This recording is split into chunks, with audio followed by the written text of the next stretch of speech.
ISF এ যোগ দিলেন তৃণমূল কংগ্রেসের প্রাক্তন বিধায়ক আরাবুল ইসলাম। ফুরফুরায় আইএসএফ এর দপ্তরে গিয়ে যোগদান করলেন আরাবুল ইসলাম। এর আগে আপনারা জানেন যে 16 মার্চ ফুরফুরার পীরজাদা হোসেন সিদ্দিকীর সামনে তৃণমূল ছাড়ার কথা ঘোষণা করেছিলেন সাসপেন্ডেড তৃণমূল নেতা আরাবুল ইসলাম।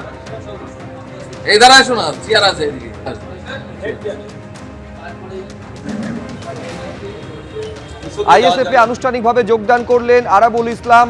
ভাঙড়ের একটা সময় তিনি বিধায়ক ছিলেন এবং তারপর আরাবুল ইসলাম তিনি আইএসএফ এ যোগদান করলেন। সোমনাথ মিত্র আমাদের প্রতিনিধি আরো বিস্তারিত বলবেন এই নিয়ে। সোমনাথ, আইএসএফ এ যোগদান করলেন, কিন্তু এই নির্বাচনে আইএসএফ এর হয়ে কোন ভূমিকায় তাকে দেখা যেতে পারে?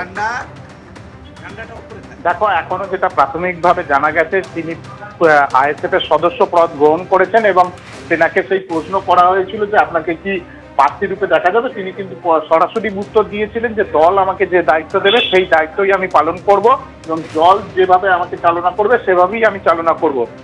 তুমি জানো শুভ্রজিৎ, কয়েকদিন আগেই তিনি ফুরফুরায় এসেছিলেন আরাবুল ইসলাম এবং তিনি এসে এখানে পীরজাদা হোসেন সিদ্দিকী তার সঙ্গে দেখা করেন। তাকে সামনে রেখেই তিনি তৃণমূল ছাড়ছেন এমনটা ঘোষণা করেছিলেন এবং আগামী কয়েকদিনের ভেতরেই নতুন রাজনৈতিক জীবন শুরু করবেন এমনটাও তিনি জানিয়েছিলেন এবং একটা গুঞ্জন ছিল যে তিনি আইএসএফ এ যোগদান করবেন। সেই মতো আজকে তিনি সকালে ফুরফুরায় আইএসএফ এর কেন্দ্রীয় কার্যালয় সেখানে এসে পৌঁছান এবং আইএসএফ এর অন্যতম রাজ্য কমিটির সদস্য শামসুর আলী মল্লিক এবং আরো বিশিষ্ট পদাধিকারী তারা উপস্থিত ছিলেন। তাদের উপস্থিতিতে আইএসএফ এর দলীয় পতাকা হাতে তুলে নেন এবং ফর্ম সই করে তিনি সদস্য পদ গ্রহণ করেন এবং এরপরই তিনি ভাঙন নিয়ে তিনি কিন্তু বিস্ফোরক মন্তব্য করেন এবং ভাঙড়ে কিভাবে শান্তি ফিরে আসবে সে ব্যাপারে তিনি উদ্যোগী হবেন এমনটাই কিন্তু জানিয়েছেন আরাবুল ইসলাম।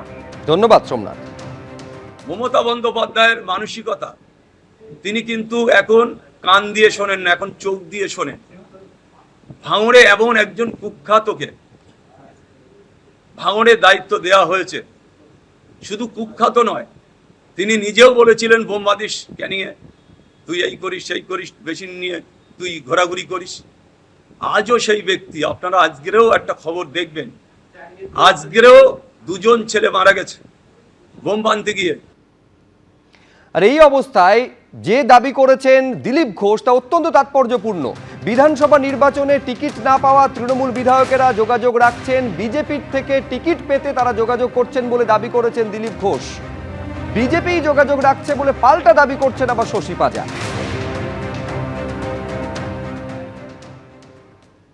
যে এমএলএরা টিকিট পায়নি সব বিজেপির অফিসে লাইন দিয়েছে, সবার ফোন আসছে।